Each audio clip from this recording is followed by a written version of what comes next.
당장 농장인 자기 집으로 달려가서 가족들에게 이 멋진 광경을 함께 쉐어를 합니다. 나와 보라고. 지금 거위떼가 달 배경 날아가고 있다. 와, 너무나 멋진 광경이다. 이러한 광경을 보고 소리를 듣고 있는데 이 사람의 눈에 고정된 또 다른 짐승이 보였습니다. 그것은 자기 농장에 작은 연못이 있는데 거기 연못에서 유유히 수영을 하고 있는 mallets, 우리 청동 오리가 거기 보였습니다. 이 오리떼가 거위떼가 지나가는 소리를 왕왕 소리가 나자 들으면서 이 오리떼가 흥분을 하기 시작합니다. 작은 새가슴인가요? 거기가 뛰면서 흥분됩니다. 예전에 하늘을 날았던 기억이 새록새록 나면서 자기들도 날갯짓을 하려고 이렇게 폼을 잡는 그런 장면을 이 저자가 볼 수가 있었습니다. 근데 시간이 지났지만 그 오리들 중에서 아무도 하늘을 나는 오리가 없었다고 합니다. 왜냐하면 사실 이 문제는 벌써 solved.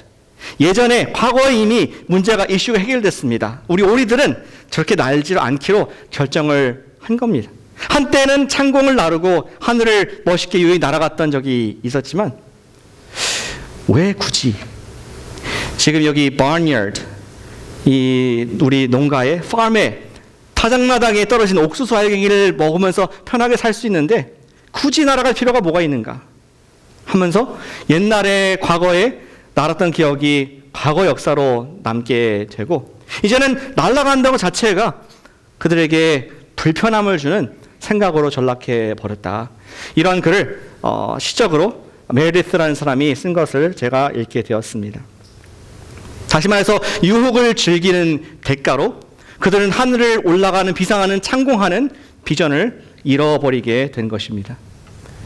우리는 편안한 삶을 추구하고 목표로 살 때에 그 자체가 나쁜 건 아니지만 그것을 목표로 그것이 우리의 인생의 중요한 가치가 될 때에 우리는 안일함이라는 그러한 독이라고 좀 표현하는데 poison, venom 이러한 독에 노출될 수가 있습니다.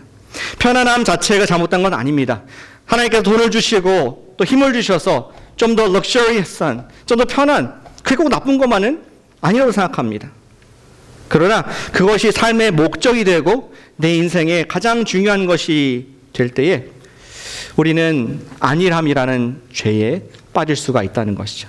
목사님, 그 안일한 것은 뭐 소극적인 사람, 좀 이렇게 조용한 사람, 그런 사람들이 주로 하는 것이지 저는 안 그렇습니다. 이렇게 말할지 모르겠습니다. 오늘 성경은 달리 말하고 있습니다. 오늘의 주인공은 다윗입니다.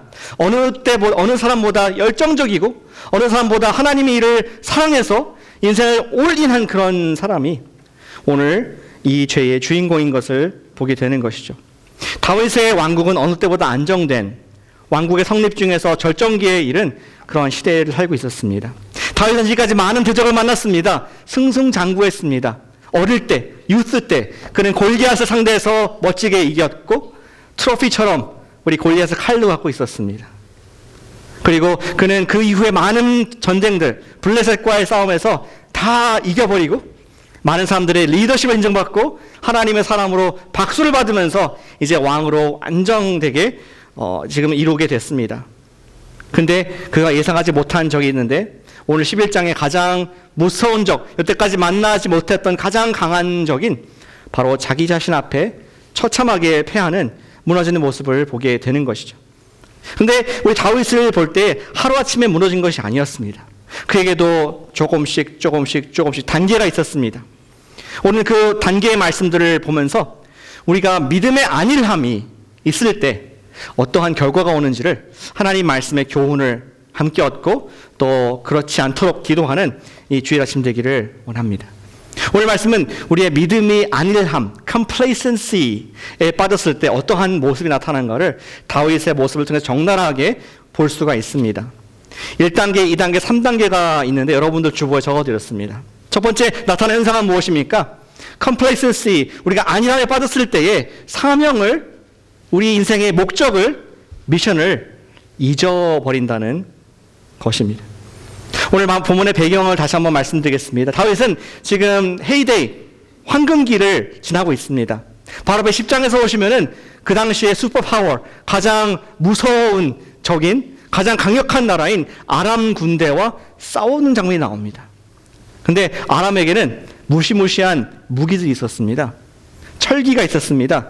400대나 되는 그러한 체리엇, 전차들이 있었고요.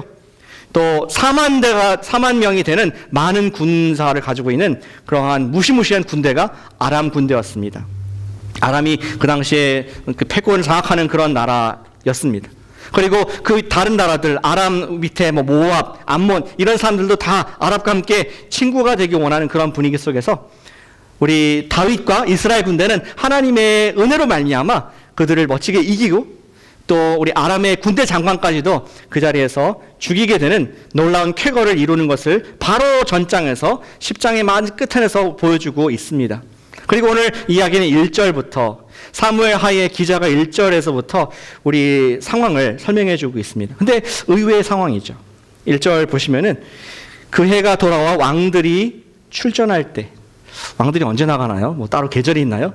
아마 거기도 지중해성 우리 같은 기억이기 때문에 겨울이 지나고 비가 다 지나간 뒤에 이제 이런 좋은 날에 그들은 나라를 다스리기 위해서 또 군사적으로 방비하기 위해서 적들을 또 정리하는 그런 출전할 때가 있었습니다. 바쁜 때죠. 일할 때입니다. 근데 대조가 나옵니다. 다윗이 요압과 그의 부하들 온 이스라엘 군대를 보냈다. 어디로 보냈습니까? 암몬 자손을 멸하고 라빠를 에워쌌고, 라빠라는 성이 있는데 거기에 전쟁 기계들을 갖다 놓고 이 성을 함락시키기 위해서 피 터지는 열렬한 전투를 자기의 베스트맨, 최정예 부대인 요압과 또 이스라엘의 군대를 보낸 모습을 볼 수가 있습니다. 근데 그 다음에 나오는 but, 굉장히 큰 BUT가 있습니다. 영어로는 but. David remained at Jerusalem. 다윗은 예루살렘에 그대로 있더라. 의외의 다윗의 모습입니다. 한 번도 보지 못한 이러한 대조의 모습. 바쁜 때인데 전쟁을 해야 되고 왕들은 왕들의 일을 해야 되고 군대는 군대 일을 해야 되는데 다윗은 집에 그대로 있더라. 사무엘 하의 이야기꾼은 1절에서 이러한 대조를 보여주고 보라고 우리에게 눈앞에 in your face 보여주고 있는데 왜 다윗이 그랬을까요? 우리가 다윗의 마음을 다 알 수는 없지만 2절에 보면은 힌트를 충분히 얻을 수가 있습니다. 이렇게 나와 있죠. 저녁 때에 다윗이 그의 침상에서 일어나 왕궁 옥상에서 거닐다가, 어쩌면 우리가 여기서 다윗의 마음 상태를 볼 수 있다고 생각합니다. 늦은 오후나 저녁 때 침상에서 일어났다는 뜻이죠. 낮잠을 잔 겁니다. 그리고 지금 옥상에 올라가서 국물을 보거나 또 기도를 하는 것이 아니라 옥상에 올라가가지고 두리번 살피는 그러한 마음에 좀 여유가 있어 보이고 시간적으로 여유가 있어 보이는 그러한 우리 다윗의 모습을 말씀해주고 있는 것이죠. 단순히 어떤 다윗 인생에 피곤해서 휴식을 취했다는 것 같지는 않습니다. 목사님 다윗도 힘들잖아요. 여태까지 계속 싸우고 이 자리까지 오기까지 사무엘 하 10장까지 왔는데 얼마나 고생했습니까? He deserved it. 저는 휴식 자체가 나왔다는 것이 아닙니다. 그러나 지금 자기가 있어야 할 자리에 있지 않고 전쟁 가운데 자기 군사를 보냈을 때 이렇게 쉬고 있고 마음의 여유가 있다는 것이 그게 의외다라는 것을 성경이 우리에게 보여주려고 노력하는 것을 우리가 읽기를 원합니다. 그는 단순히 피곤해서 쉰 것이 아니라 어쩌면 지금까지 승리한 것을 바탕으로 자신감이 생겼던 것 같습니다. 이 정도면은 라빠 정도는 니네들이 가라.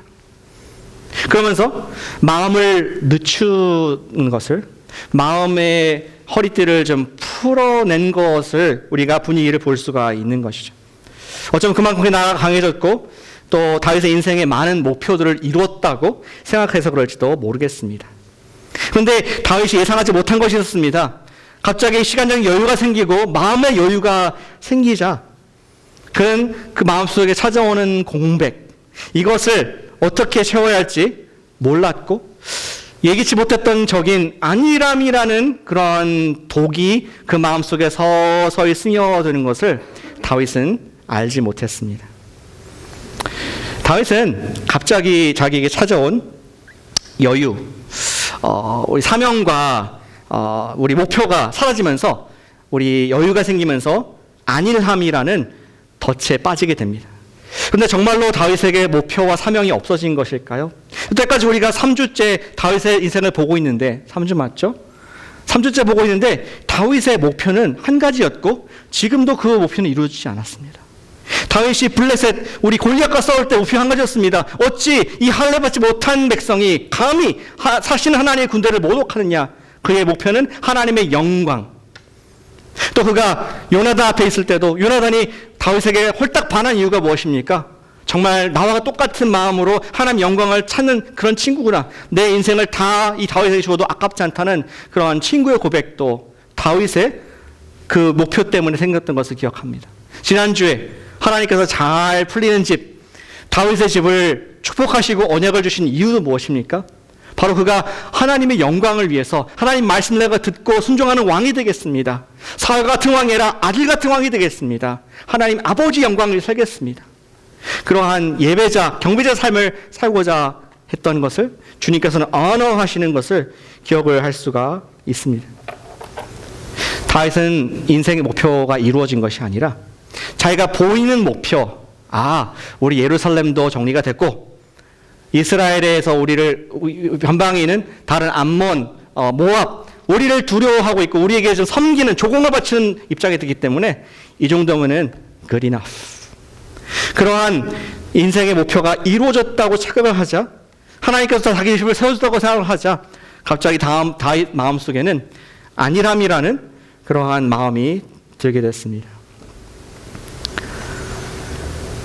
다윗이 보이는 목표는 사라졌다 할지라도 하나님의 영광을 위해 사는 것을 잊게 된 것이죠.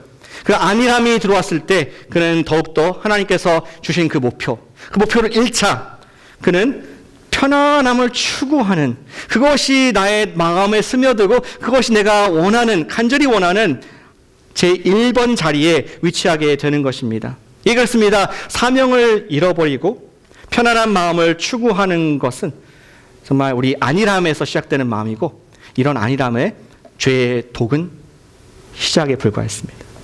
두 번째 단계로 들어가죠. 다윗이 안일한 결과 어떠한 일이 발생합니까? 다윗이 쾌락을 추구하기 시작합니다.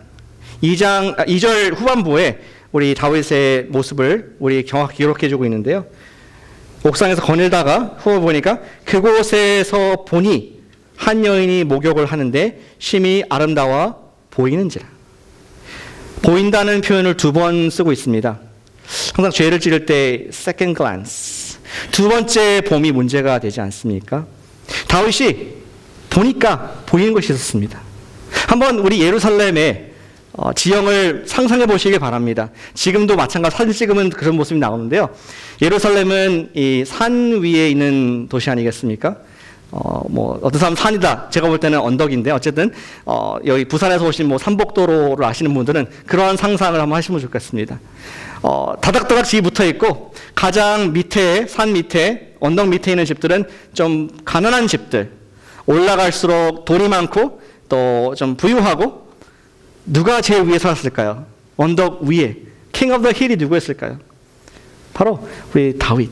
다윗이 왕궁을 짓고 거기서 살았는데, 구조가 보니까 위에서 아래로 쫙 이렇게 보일 수 있는 구조가 되겠죠. 그리고 고고하게 의하면은 그 당시 집의 형태가 집들이 따닥따닥따닥 붙어 있었는데, 우리 샌프란시스코 같이 따닥따닥 붙어 있는데 옆에서 보면 안 보이지만 위에서 보면은 다 보일 수 있는 그런 구조였습니다. 그 당시 고고하게 그 집의 구조를 보면은 가운데에 사람이 씻을 수 있는 그러한 마당 같은 공간이 한국 옛날처럼 생각하시면 될 것 같습니다. 있었습니다. 그래서 그냥 볼라면 볼 수 있는 그러한 구조였죠. 근데 사실 다윗이 처음 봤을까요? 거기 왕국에 살면서 자기의 나라를, 도시를 살피면서 아마 본 적이 있었을 것입니다. 민망한 모습들, 안 봐야 될 것, 안 봤을 것 같습니다. 근데 지금 다윗의 마음 가운데는 안일함이라는 독이 들어와서 처음 봤을 때는 보이네 하고선 지나갔다가 다시 보는 심히 아름다워 보이더라. 그것 성경은 정확하게 기록을 해주고 있는 것이죠. 그것에 고정이 되고 마음이 가고 또 추구하는 마음이 거침없이 생기게 됐습니다. 그의 마음에는 그를 잡아줄 안전장치가, 고삐 풀린 망아지같이 안전장치가 없었고, 그 다음에 쾌락을 추구하는 마음을 잡아줄 안정치가 없기 때문에 행동은 빠르게 진행되는 것을 성경이 기록해주고 있습니다. 3절부터 5절까지. 다윗은 곧바로 그 여인이 누군가 알아보게 해줘. investigate. 옆에 있는 우리 신하들에게 요청을 합니다. 3절을 보시길 바랍니다. 그가 아뢰되, 누군가 얘기한 거죠. 그는 엘리암의 딸이요 햇사람 우리아의 아내 밧세바가 아니니까. 성경은 되게 구체적으로 이름을 얘기해주고 있습니다. 이 밧세바라는 사람은 누군가의 딸이었고, 밧세바라는 사람은 누군가의 아내였다. 다시 말해서 레드 플래그를 올리면서 not for you to touch. 당신이 취할 사람이 아닌 것을 우리 독자와 하여금 알게 하고 있고, 어쩌면 그런 똑같은 바램으로 다윗에게 우리 사무엘 하 기자가 기록을 하고 있지 않은가 생각이 됩니다. 그런데 이미 그 마음속에 안일함으로 가득한 다윗은 결국 밧세바를 어떻게 쓰는지 취하게 돼서 동침하게 되죠. 그리고 나중에 그녀가 간 뒤에 며칠 뒤에 쪽지가 옵니다. 포스트잇 노트. I am pregnant. B. 바thsheba. 이제 본격적으로 다윗의 마음에 퍼진 안일함의 독이 영향을 발휘하는 것을 보여주고 있습니다. 다윗은 누군가의 딸이자 아내였던 밧세바를 보는 순간 잘못된 것을 알지만 왠지 그 유혹을 이길 수 없는, 몰래 먹는 사과가 더 맛있다고 더 취하고 싶은 그런 강한 육의 본성의 지배를 받았고, 그것을 잡아줄 수 있는 마음의 안전장치가 전혀 없는 것을 성경은 보여주고 있습니다. 마음을 잡아줬던 목표, 하나님의 영광이라는 것이 부재하자 순식간에 그 마음은 정욕으로 불타게 되는 것을 보게 되는 것이죠. 안일함의 궁극적인 목표는 무엇입니까? 정욕과 쾌락에 사로잡히는 것입니다. 안일함은 단순히 우리에게 편안함을 주고 It's okay, I deserve this. 내가 여태까지 했기 때문에 이 정도 누릴 수 있어. 거기서 멈추는 법이 없습니다. 항상 그 이상으로 쾌락을 추구하고 그 정욕 속에 사로잡히게 만드는, 내가 컨트롤할 수 있을 것 같지만 불가항력적으로 상황들이 바뀌는 것을 성경은 기록을 하고 있습니다. 이 사건을 두고 어떤 목사님은 굶은 사자의 비유를 하시는 것을 봤습니다. 사자는 원래 저 넓은 사파리, 들판을 거닐면서 헌팅, 맹수로서 다른 먹잇감을 찾아서 헌팅하는 그런 짜릿한 즐거움, 자기의 사명이죠. 하나님께서 만드신 거죠. 거기에서 열심히 살아가는 존재입니다. 그런데 이런 상상을 해보시길 바랍니다. 이 사자는 지금 바로 앞에 시뻘건 고깃덩이를 두고 있습니다. 며칠간 굶어서 굉장히 배고픕니다. 그리고 이 고기와 자기 사이에는 철창으로 된 우리가 있습니다. 사자가 어떻게 반응하겠습니까? 울부짖으면서 사납게 정말 어떻게든 이것을 먹기 위해서 울부짖고 노력한다. 사나워진다. 이렇게 상상해 볼 수 있지 않겠습니까? 이 목사님은 얘기하기를 사자가 야성을 가지고 헌팅하는 그런 패션만큼, 아니 그 이상으로 지금 배고파 죽게 된 그 상태에서 그 열정을 다해서 그 고기를 취하기 위해서 노력하는 것이 당연한 것이 아니냐. 다윗이 그런 입장이었습니다. 다윗은 지금 왕으로서 왕의 일을 해야 될 사람이었습니다. 하나님의 사명 있는 사람이었습니다. 예전같이 블레셋 가운데 나아가가지고 암몬 가운데 나아가가지고 하나님을 거역하는 백성들에게 하나님 영광을 드러내는 그런 사명을 하는 것이 그의 사명이고 그의 불타는 열망, 패션, 비전이었습니다. 그러나 그가 왕궁에 있자 자기 앞에 있는 그 붉은, 먹지 말아야 할 그것을 똑같은 열정, 아니 더 큰 열정으로 그것을 취하고 싸우고 그를 막을 수 있는 사람이 없는 것을 성경은 우리에게 굉장히 자세하게 묘사를 해주고 있습니다. 예, 안일함은 쾌락을 추구하게 만드는 강한 욕구를 주체하게 못하게 합니다. 그러나 거기서 끝나지 않고 세 번째 단계가 있죠. 다윗은 쾌락을만 추구했지만 나중에는 육의 정욕이, 죄가 그를 노예로 만들어버린 것을 우리 그 11장 이후 모든 말씀들이 얘기를 해주고 있습니다. 다윗은 넘지 말아야 될 선을 완전히 넘었습니다. 안일함의 독이 그 마음과 그의 모든 행실에 퍼지게 됐고, 더 무서운 것은 그가 그러한 상태에 있다는 것도 잘 몰랐던 것 같습니다. 그 뒤에 잘 아시는 것처럼 그가 우리야, 우리 밧세바의 남편에게 어려움을 주죠. 어려움을 준 것은 굉장히 약소한 표현이고, 그는 요압, 자기의 군대 장관한테 얘기해가지고 우리 누굽니까? 우리야가 가장 앞서서 지금 성벽 바로 앞에서 맞아 죽게 해라. 그래서 강한 열렬한 싸움 가운데 함께 갔다가 그 사람을 빼고 빠져나와서 죽게 하라는 작전을, 비밀 작전을 펴게 됩니다. 그리고 과연 그대로 되죠. 요압이 이끄는 그러한 소인 부대가 성 앞에 갔다가 우리와 포함한 몇 사람들이 죽음을 경험을 하게 됩니다. 그리고 다윗에게 그것을 전보를 보냅니다. 다윗이 뭐라고 합니까? 칼은 이 사람을 삼키게 하고 저 사람을 삼키게 하고 전쟁이 그렇다고 그렇게 얘기하면 될 것이다. 오히려 요압을 위로하는 것을 볼 수 있습니다. 어찌 보면은 완전 범죄 같습니다. 다윗이 전혀 관여하지 않은 것 같아요. 그렇죠? 다윗이 지시한 것도 없어 보인 것 같고 비밀 편지를 보냈지만 증거가 다 인멸됐고 국회에서 청문회 한다면은 아마 에비던스 없다고 그냥 끝날 수 있는 그런 상황입니다. except 본문의 27절 마지막 구절만 없었더라면은 다윗이 행한 그 일이 여호와 보시기에 악하였더라. 모든 사람의 눈을 속에 있을까 할지라도 우리의 심령 골수까지 꿰뚫어 보시는 주님 앞에서는 벌거벗은 모습으로 나타나는 다윗이었음을 보게 되는 것이죠. 어떤 사람들이 다윗을 칭찬했을지도 모르겠습니다. 지금 죽은 우리아의 아들, 미망인이 된 그녀를 자기가 리타이먼트 플랜까지 책임지면서 왕궁으로 들였다. 진짜 다윗 훌륭해. 칭찬받았을지도 모르겠습니다. 그러나 하나님은 만홀히 여김을 받지 않으셨습니다. 다윗은 자기도 모르게 죄의 노예, 자기가 끝하지 않은 그러한 살인과 간음죄, 그 이상 거짓말 이런 것들이 자기를 오히려 이끌어가는, 한 발이 모래늪에 빠지자 완전히 온몸이 다, 목까지 다 죄가 그를 사로잡아버린 그러한 무서운 사람이 된 것을 볼 수 있습니다. 충성스러운 자기의 신하 우리아를 살인을 하고 우리아를 쉽게 죽일 수 있는 그러한 괴물로 변해버린 우리 다윗의 모습은 우리의 마음을 참으로 안타깝게 합니다. 과연 다윗의 인생은 어떻게 될 것일까요? 아무도 모르고 있는 이 범죄의 늪에서 다윗을 누가 건져줄 수가 있겠습니까? 사실 다윗은 혼자 이 늪에서 나올 수가 없습니다. 안일함을 통해서 일하는 문을 통해서 들어간 slippery slope, 그런 미끄러운 비탈면에서 그를 건져줄 사람은 없었습니다. 오늘 말씀은 11장에서 끝나지만 이야기는 12장 에필로그까지 진행되는 것을 압니다. 결국 하나님께서 간섭을 하십니다. 하나님께서 은혜로 나단 선지자를 보내시죠.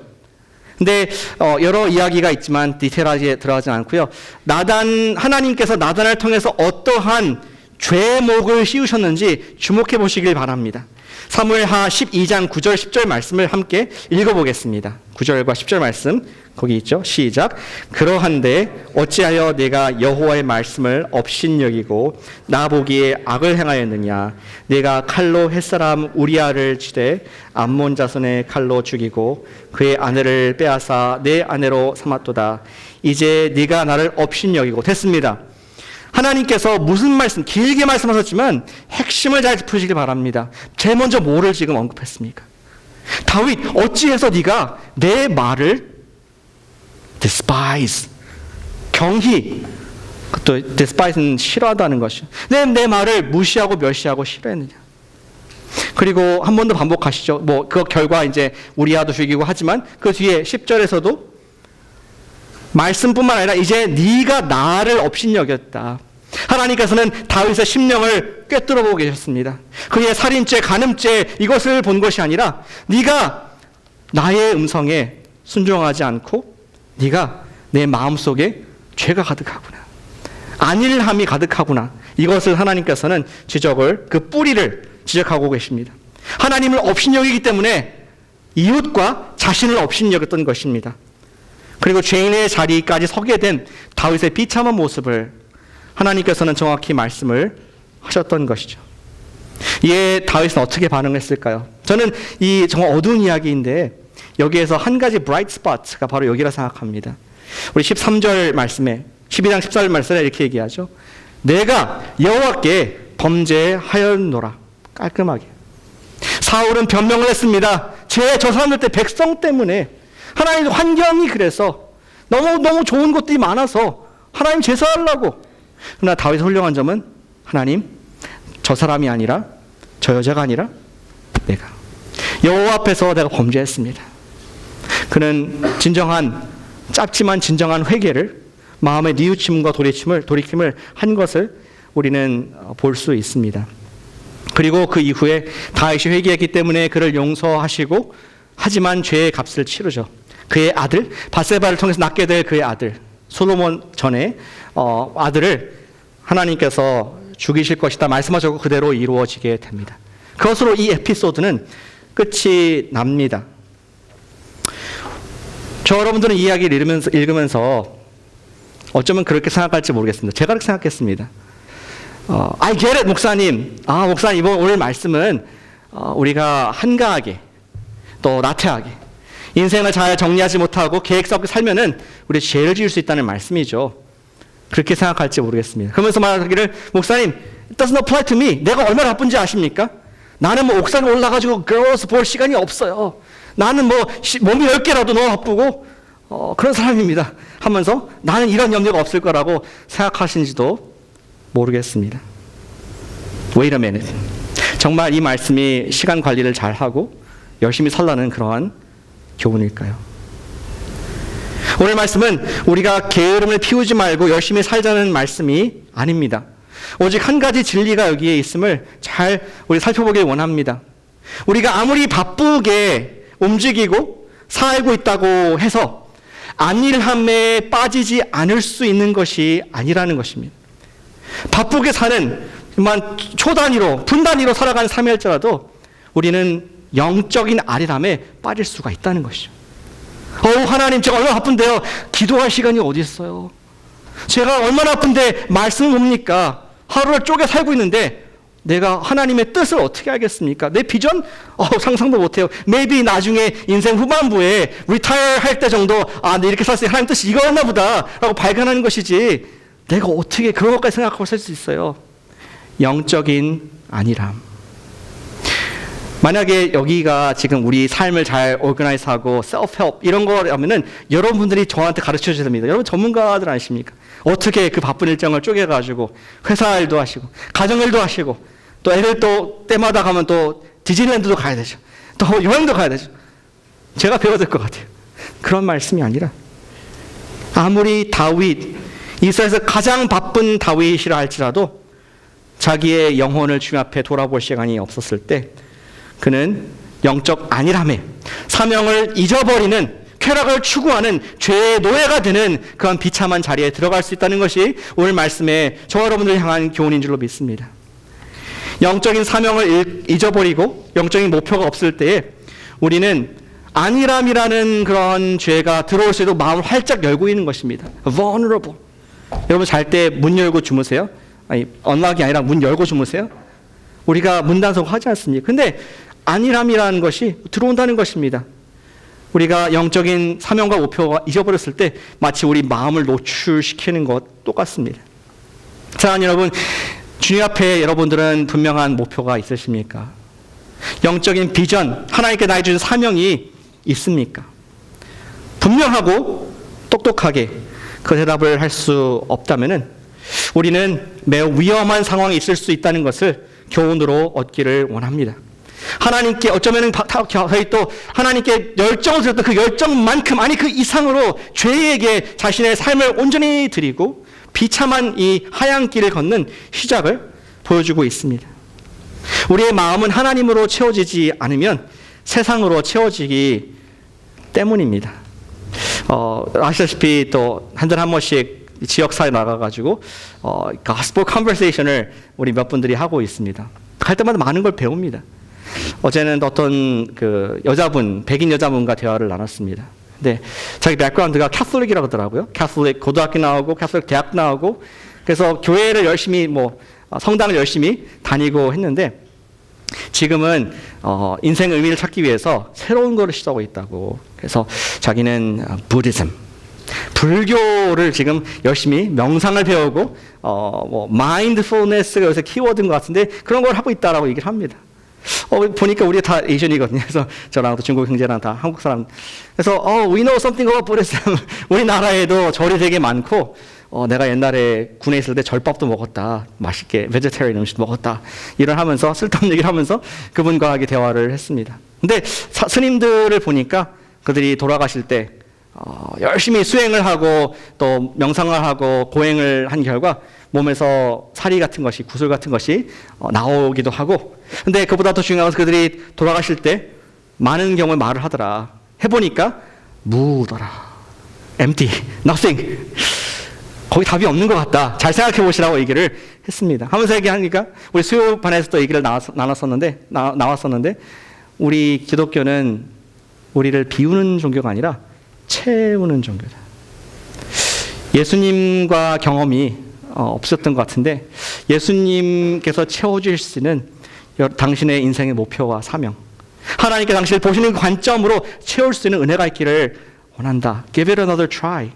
사람들이 아니라 하나님과 관계에 집중해봐라 하면서 그 우리 자매님을 축복하고 기도했던 그러한 좋은 시간을 갖게 되었습니다. 사랑하는 여러분, 우리 마음속에 하나님께 주시는 비전으로 가득하지 않으면은 우리는 그냥 가만한 vacuum이 있는 것이 아니라 그 속에 세상의 쾌락과 세상이 추구하는 죄로서 슬며시 들어온다는 것을 꼭 기억하시기를 축복합니다. 그래서 우리 교회에서도 사명을 감당할 수 있는 기회들을 계속 제공하고 있습니다. 어떤 분들은 우리 부장으로서 사명을 받고 또 예수님의 손과 발 역할을 하고 계십니다. 어떤 분들은 셀 리더가 되어서 예수님의 심장을 가지고 양들을 또 섬기고 채우는 역할을 하고 있습니다. 어떤 분들은 교사로, 배나 존경할 교사로서 하나님의 말씀을 가르치면서 나에게 주신 귀한 이 작지만 귀한 일을 하면서 섬기고 계신 분들이 계십니다. 어떤 분들은 하지만 모든 분들은 한 분도 예외 없이 당신의 예수님의 사람이란다면은 우리는 하나님께 영광을 올려드리는 사명을 받으신 줄로 믿으시길 바랍니다. 우리가 삶 속에서 하나님께 영광을 돌리고 있지 않으면은 우리는 우리 자신에게 영광을 돌리고 있고 세상을 쫓아가는 죄로 가득한 그러한 당장에는 크게 보이지 않을지 모르지만 점점 slippery slope, 비탈진 경사면의 위험한 안일함에 노출되어 있음을 성경은 우리에게 강조해서 11장, 12장 강하게 말씀을 하고 있는 것입니다. 아버지 하나님께서는 우리가 그 사명을 잊지 않도록, 안일함에 빠지지 않도록 우선은 다윗에게 뭘 보냈습니까? 나단이라는 해독제를 보냈습니다. 나단이 하나님의 말씀을 전파를 했습니다. 우리에겐 나단은 없지만 예수님께서 우리에게 보내신 분이 있습니다. 우리로 하여금 죄를 지적하시고 죄를 깨닫고 회개할 수 있는 기회를 주시는, 예 주님 제가 주님 앞에 범죄했습니다 라는 그런 고백할 수 있는 기회를 줄 수 있는 성령님을 우리에게 보내신 줄로 믿습니다. 요한복음 예수님 말씀을 같이 한번 읽어보시죠. 16장 말씀 7절 8절 말씀을 한 목소리로 읽어보겠습니다. 화면에 있습니다. 시작. 내가 그를 너희에게 보내리니 그가 와서 죄에 대하여 의에 대하여 심판에 대하여 세상을 책망하시리라. 아멘. 여전히 하나님께서는 당신의 보내실 보혜사 성령님을 통해서 나단 역할을 하게 하시는 것을 사랑하는 우리 아들과 딸된 우리를 버리지 아니하시고 우리를 책망하시고 바르게 하시는 그런 사랑하는 아버지의 모습을 볼 수 있습니다. 우리는 정규적인 예배를 통해서 성령님의 음성을 듣기도 합니다. 때로는 여러분들이 정말 사랑하고 존경하는 영적 리더를 통해서 성령님께서 말씀하실 때가 있습니다. 어쩌면은 나를 가장 잘 알고 사랑하는 우리 교회 가족이 정말 오랜 기도 가운데 해주는 그 한마디가 성령님의 주시는 음성일 수가 있습니다. 우리가 그러할 때 어떻게 반응을 하겠습니까? 우리 다윗은 나단으로부터 회개의 기회를 받았을 때 회개를 하고 하나님 용서해 주셨지만 아들을 잃게 됩니다. 우리도 하나님께 회개하고 용서할 때 용서하셨지만 하나님께서는 당신의 아들 예수님을 죽이셨습니다. 우리는 그러한 놀라운 하나님의 은혜와 긍휼을 받은 자로서 우리 마음을 부드럽게 하길 원합니다. 우리 마음을 주님 정말 내 속에 남들이 전혀 모르지만 겉으로 볼 땐 멀쩡해 보이고 칭찬받을 수도 있지만 내 속에 안일함이 있다는 것을 각자가 알고 있습니다. 성령께서 말씀하실 때가 있습니다. 그럴 때 어떻게 반응하시겠습니까? 아들을 주기까지 우리를 용서하시며 사랑하신 그 주님 앞에 예 주님 제가 죄인입니다. 제가 범죄하였나이다. 이렇게 고백하는 부드러운 마음이 있으시기를 축복합니다. 히브리서 3장 13절 말씀이 전 답이라 생각합니다. 같이 한번 읽어보시죠. 히브리서 3장 13절 말씀 함께 읽겠습니다. 시작. 오직 오늘이라 일컫는 동안에 매일 피차 권면하여 너희 중에 누구든지 죄의 유혹으로 완고하게 되지 않도록 하라. 차차. 주님께서는 찔림을 주시네. 근데 좀 바쁘고 또 내가 영적 성숙하지 못해서 언젠가는 그렇게 하겠지. 사랑하는 여러분, 내일 일을 기약하지 못하는 것이 우리의 인생인 것을 기억하길 원합니다. 성경 말하기를 today, here, now 오늘이라고 하나님께서 기회 주셨을 때에 우리의 마음을 딱딱하게 하지 말자. 피차 권면해서 우리가 하나님께 반응을 하자. 너희 중에 누구든지 죄의 유혹에 완고하게 hardening of heart 마음을 딱딱하게 하지 않도록 우리가 서로 섬기고 기도하자. 사랑하는 여러분, 우리가 이러한 성령님의 음성에 반응하고 또 주님께서 사랑하는 분을 통해 주시는 나단에게 반응함을 통하여서 우리가 나도 모르는 이러한 딱딱한 완고에 빠지지 아니하고 죄의 정욕과 걷잡을 수 없는 그런 죄의 노예가 되는 것이 아니라 오늘도 사명을 감당하는 여러분께 주신 직장 사명될 수 있습니다. 자녀 교육, 여러분께 주신 하나님을 예배하는 삶, every moment of our breath, 숨 쉬는 순간마다 주님을 찬양하길 원합니다. 그래서 우리 마음을 가득하게 해서 죄가 틈타지 못하도록 성령으로 충만한 매일을 보내시는 이 말씀에서 큰 교훈을 얻는 저와 여러분 되시기를 주님의 이름으로 축복합니다. 기도하겠습니다.